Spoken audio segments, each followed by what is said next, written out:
being paranoid about getting pregnant. Now, let me just pause here. This was all me before marriage. Lord, be scared to death. Oh my gosh. Why'd you use a condom? Shut up. That's not the point. The point is you be paranoid.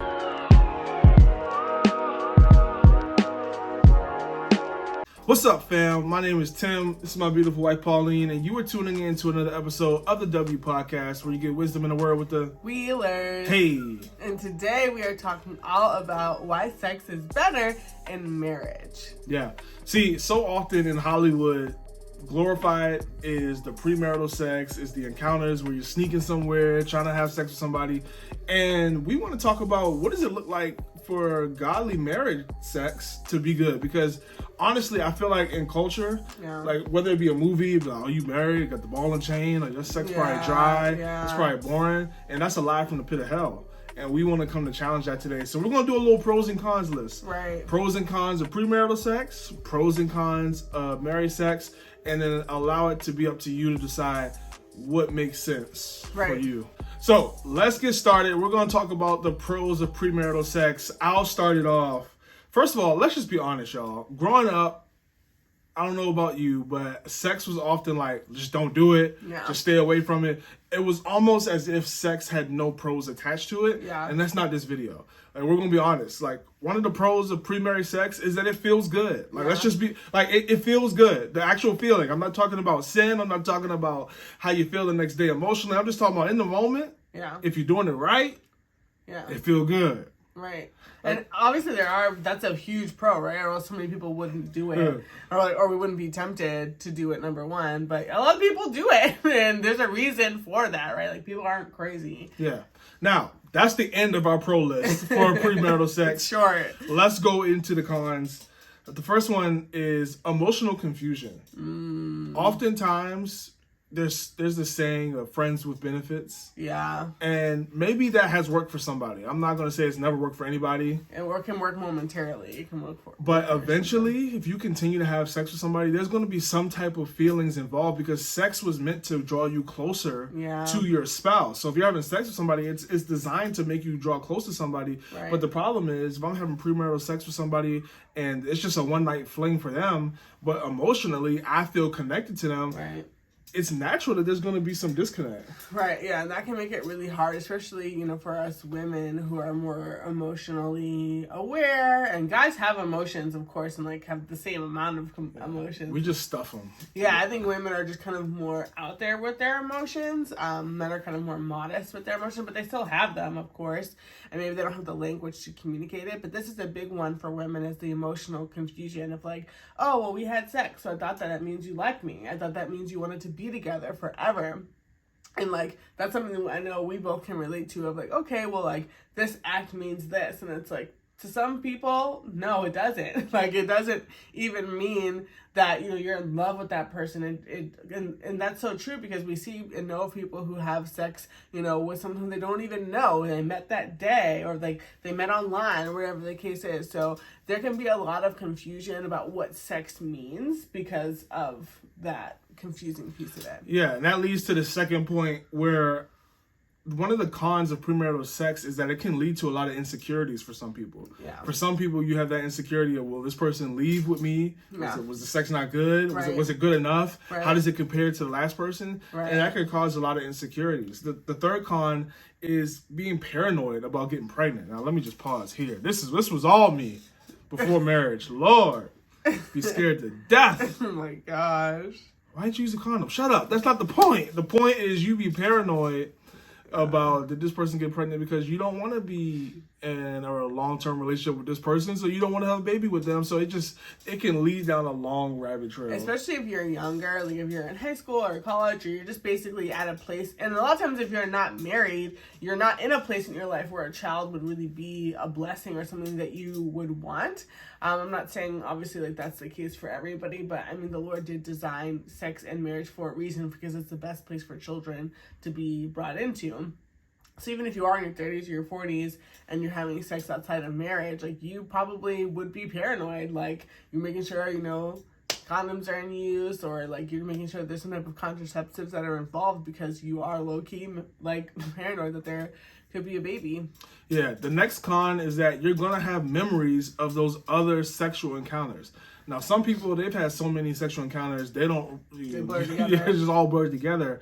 But here, if you're watching this page, it's most likely because you want to learn how to have a godly relationship. And I'm telling you from personal experience, and we'll get deeper into it later, but when you have premarital sex, it really can mess up your view when you have sex later with a different person, because you're thinking about interactions that you shouldn't have thought about. We'll get more into that later. Yeah, and I think even that brings up, it's a comparison as a con as well, because you're like, oh, well, you're not like my last partner, or like, even that's why porn is very dangerous to your sex life in marriage or outside of marriage, because you're constantly comparing it to actors and to people who aren't real. And if you're comparing your current partner to your last partner, that's going to touch again on that insecurity piece.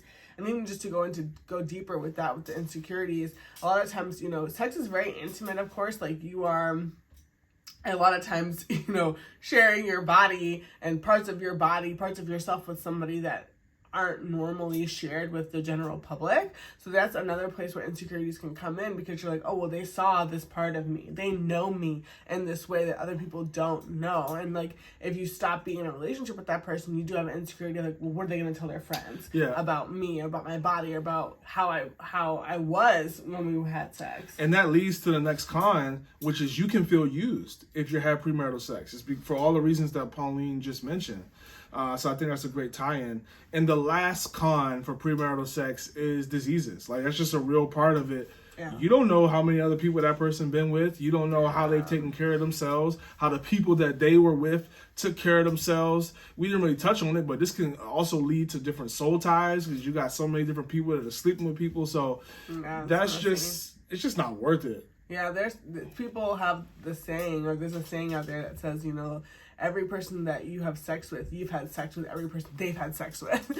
And in this day and age, like, that's pretty crazy to think about, just because to think about how free and how there's just really not a lot of rules and boundaries when it comes to sex nowadays, like, as far as what type of partners people have. And it's like, man, if you think about, like, drinking out of a water bottle, like, oh, well, if all of your school drink out of that water bottle and you drink out of it, like, that's hundreds and thousands of people, and how much more so your body. And, you know, that's, and then we know that the Lord says that our bodies are a temple. And it's like, are you taking good care of your body? If you wouldn't drink out of a water bottle that your entire town drank out of, like, are you going to sleep around with somebody? And we're not attaching shame, you know, if that's your case, if you have slept around, but it's just to say to stop and to repent and turn. And that's what I wish we would have said in the beginning, is that we are both people who had premarital sex before we got married. Not with each other, but with other people. And a lot of this list is coming from that experience, coming from experience of other couples and singles that we've talked to. So this isn't just like some Christians who ain't never done nothing, who've been perfect. Yeah. It's like, look, we have a past and we know what it's like on the other side.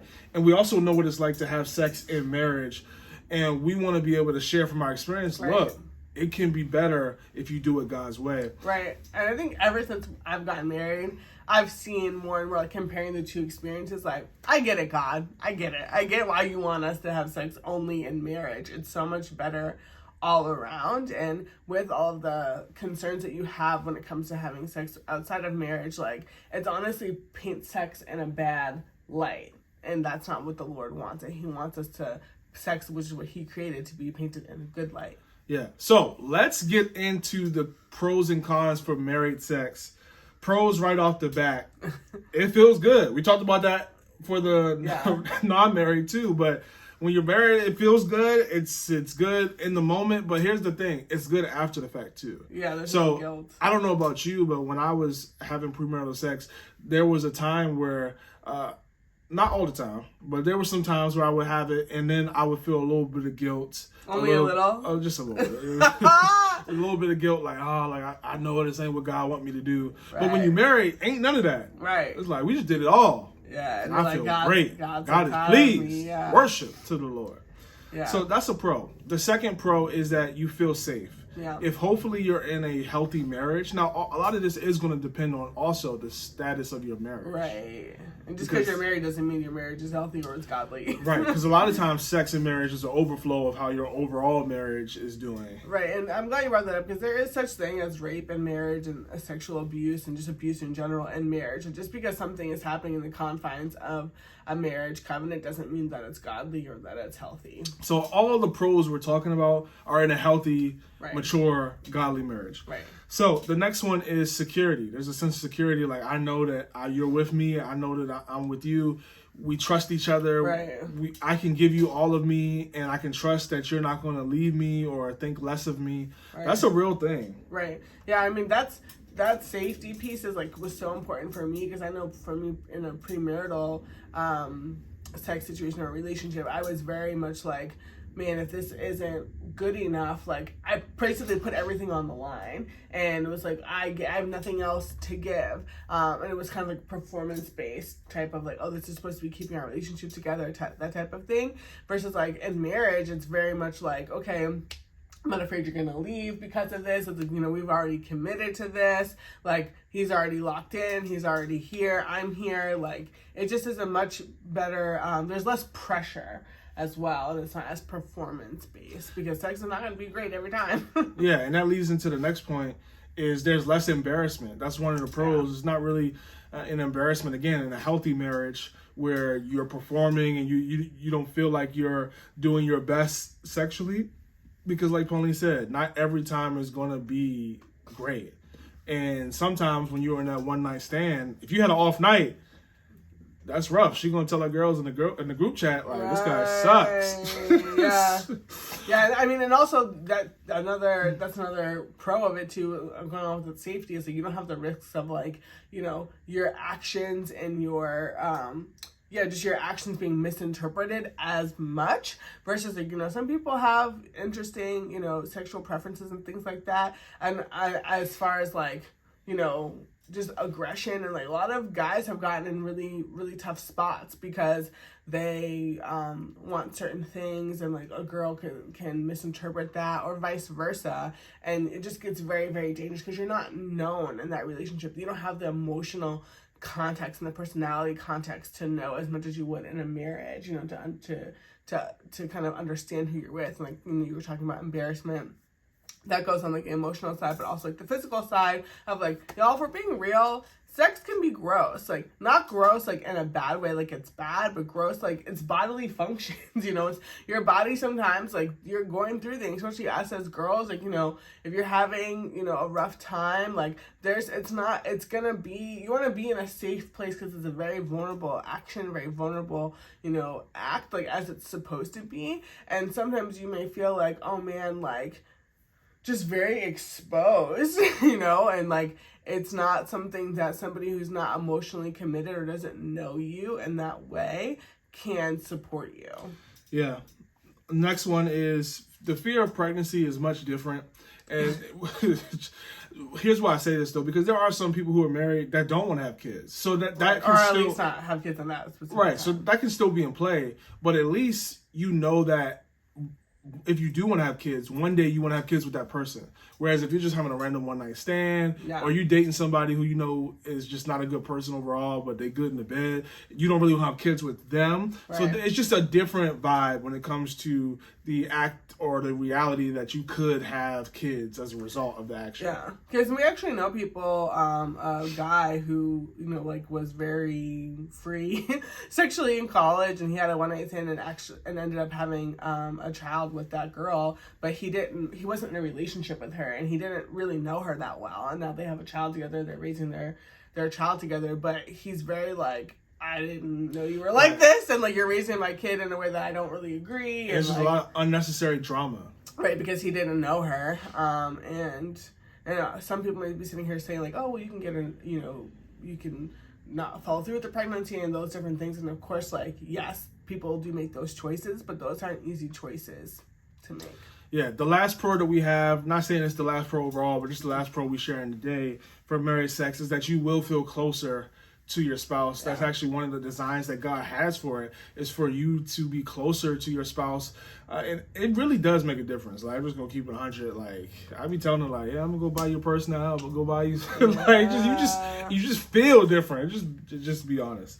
So let's get into the cons. There's cons of married sex, potentially. Yeah. Let's see. The first con is that you have to wait a long time. So obviously you don't come out the gate married. Like, you have to wait to get married at least some capacity of time. If you decide to have premarital sex, you literally can have sex that day or the next day, or you can go out and find a partner pretty quickly. Hopefully you don't do that, but you have that option. Versus if you decide to get to wait until marriage to have sex, you have to wait, and that's the hard part. It's either you're waiting a couple months. A lot of us, you wait several years or even longer than that to have sex, and that's the hard part. Is you have to, you're waiting. There's delayed gratification, which delayed gratification is actually really good for us, but it is hard. Yeah. Another con that could potentially be a negative when it comes to married sex is that the sex may not be good on day one. Probably won't be good on day one. It shouldn't be, because you are, and if you've had multiple partners. Well, let me not say it shouldn't be. Okay. I don't think that's the right. I know what you're trying to say. I don't think that's the right way to convey it. I think that you have to have the expectations that sex is not going to be the best it's going to be in your marriage on night one. Right. Like, some people could come into marriage and it feels good. Yeah. It flows. But that's not the best it's going to be. Oh, yeah, it'll only get better. Because I don't want to say that no one's ever going to have good sex on the day one. You're right. Because honestly, a lot of people, just the fact that you're having sex is good. And that is so true, especially in marriage. But, yeah, I agree that it's, I think. But also, I feel like that's a con for having a new sexual partner at all. Like, it's not. Like, if you have a new sexual partner and you're not married, like, the first time you have sex together is not going to be as great. I mean, it could get worse, obviously, especially with, the emotional stuff, but. Yeah. And the last con that we have for married sex is scheduling conflicts. Now, you may think that when you're married, you sleep next to them every day. Like, you could have sex every night. And, yeah, you could. But life is real, and you be tired, and you be annoyed at each other sometimes, and you be annoyed at your life sometimes, and you be it's just a lot. So it's not always going to be popping off as much as you may think it is. Yeah. So sometimes you may have to get to a point in your marriage, depending on the couple, where you have to schedule sex. Like, look, Tuesdays is our thing. Now, that's not something that every couple needs to do, but for some couples it is. So it's just, when you get married, you are going to be having those conversations with your spouse. What works for us? Yeah. What do we need to have a healthy, successful sex life? And that's something that you can do. Right. Yeah, absolutely. If this video was helpful for you, check out our playlist for engaged couples or for those who are ready to get married. Absolutely. So this has been another episode of the W Podcast. We hope you got something out of it. Let us know what you think about our pros, about our cons for either one. Do you agree? Do you disagree? Do you feel like we ain't give enough love to pre-married sex? Do you feel like, wow, I never heard this much good about married sex? Let us know in the comments, and we'll see you next week. Bye. Thanks for watching this video. To get more Christian relationship advice, subscribe to our channel. And make sure you check out our other videos as well.